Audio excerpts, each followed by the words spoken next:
नमस्कार भाई दोस्तों। वीडियो बड़ा तो नहीं करेंगे क्योंकि टाइम नहीं है इतना कि लोग देख पाएँ। लेकिन राजनीति कितना गंदा खेल है ये आप ये अच्छी तरीके से जानते हो। फिर हम सवाल करते हैं कि भाई जो ये पत्रकार होते हैं ये सवाल क्यों नहीं करते नेताओं से, या जो गोदी मीडिया जिसको हम कहते हैं वो क्यों नहीं खुल कर बोल पाती जो राजनीतिक पार्टी है उसके खिलाफ।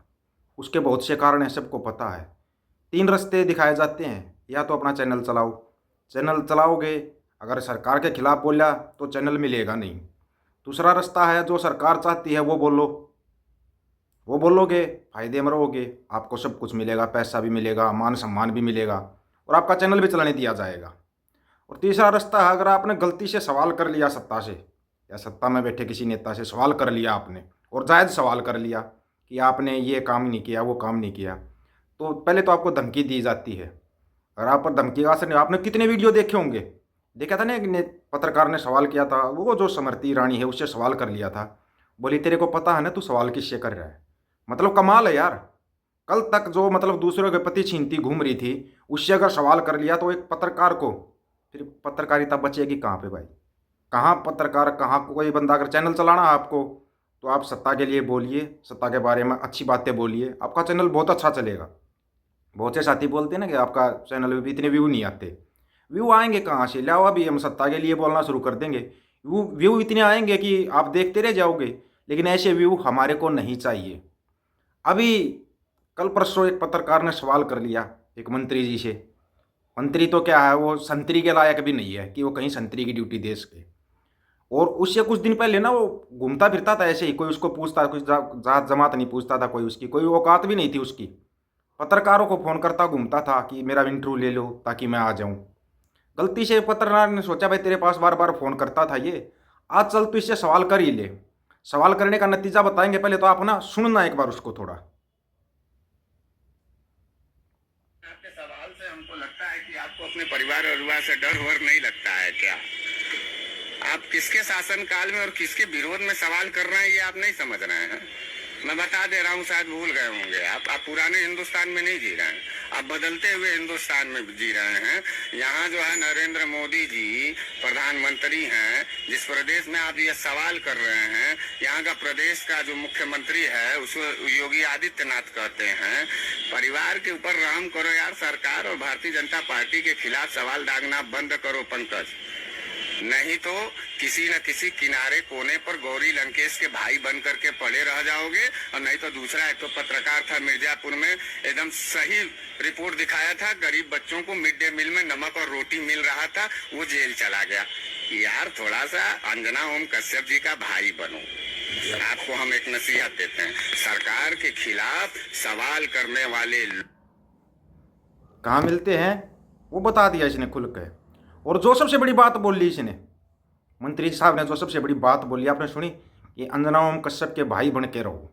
मतलब अब बिल्कुल क्लियर हो चुका है कि अंजना ओम कश्यप है, जो एक बार गलती से बोल गई थी मैं अंजना ओम मोदी शब्द लगा गई थी, लेकिन बाद में कश्यप बोल लिया उसने।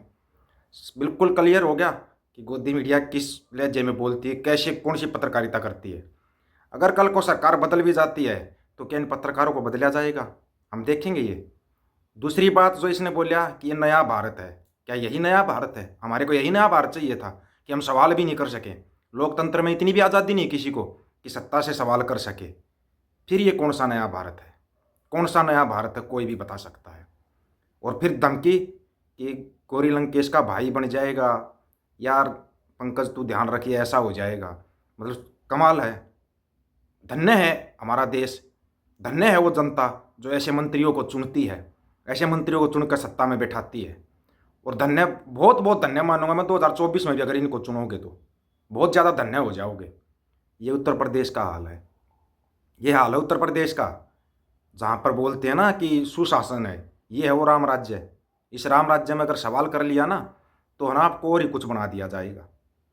तो फिर सवाल होगा करेगा कौन, फिर इनको दिखाएगा कौन? देखो आप गोदी मीडिया देखो, उसमें आप देखते रहो, सरेआम जो चल रहा है उसको चलने दो, है ना, उसको चलने दो। ये कोई मंत्री भी नहीं है, ये कार्यकर्ता ही होगा कोई। लेकिन इसके सवाल वो देखो, जवाब देखो कैसे दिए जा रहे हैं। क्या ये नया भारत चाहिए था? क्या ये राम राज्य आपको चाहिए है कि आप किसी मंत्री से सवाल भी ना कर सको? मंत्री छोड़िए, आप मंत्री के कार्यकर्ता से भी सवाल ना कर सको। ये नया भारत जिसको चाहिए उसको नया भारत मुबारक हो। हमारे को हमारा पुराना भारत ही दे दो भाई, जिसमें कम से कम सवाल तो कर सकते हैं। मंत्री अगर कुछ गलत करता है तो सवाल तो कर सकते हैं उससे। ये नया भारत उन अंधभक्तों को मुबारक हो, उन चिंटू मिंटुओं को मुबारक हो। तुम रखो इस नए भारत को अपने घर ले जाओ, हमें हमारा पुराना भारत दे दो भाई, इतना ही कहना चाहते हैं। गजब है। उत्तर प्रदेश में अगर आपने जाकर सवाल कर लिया ना तो किसी किनारे पे आपका क्या मिलेगा सबको पता है। घर वालों को भी कई दिन बाद पता लगेगा हमारा लड़का गया था माइक उठा के सवाल किया था किसी से। ये है उस सवाल का जवाब। तो फिर सवाल करेगा कौन? सबसे बड़ा सवाल यहाँ पे ये है कि फिर इनसे सवाल करेगा कौन? देखिए, आप गोदी मीडिया देखिए, आपको इजराइल हमास ये दिखाएगी या फिर आपको दिखाएगी देखिए ये बढ़ता भारत बढ़ता। ये कुछ दिन पहले आपने देखा था कोई अक्षय कुमार ने इंटरव्यू में बोला था कि कहीं मैं एयरपोर्ट पर भी जाता हूँ तो मेरे को बोलते अच्छा आप मोदी के भारत से आए। आप मोदी के भारत के बने कब हो? इसी अगस्त में उसको भारत की नागरिकता मिली है, उस अक्षय कुमार को, इस अगस्त में। और वो मोदी के भारत का बन गया। फिर वो माफ़ी भी मांग रहा है जनता से। जब लगातार फिल्में पिटी पिटी, जनता जवाब बड़ा अच्छा तरीके से देती है। ये फिर वापस कनाडा भगा सकती है जनता चाहे तो इनको। कंगना भी फिर ना माफ़ी मांगती, अगर जनता चाहे तो क्या नहीं कर सकती।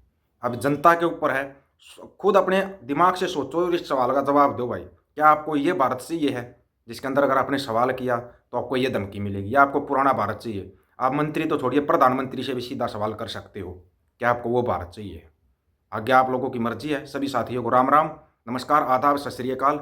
वीडियो को ज़्यादा से ज़्यादा शेयर, चैनल को सब्सक्राइब और बेल आइकन को जरूर दबाना दोस्तों। ऑफिशियल दीपक फौजी यूट्यूब चैनल, बात हक और सच की करेंगे, हक सच की बात हम करेंगे। वीडियो को शेयर करने की जिम्मेवारी आप लोगों की है। वाहिगुरु जी का खालसा, वाहिगुरु जी की फतेह।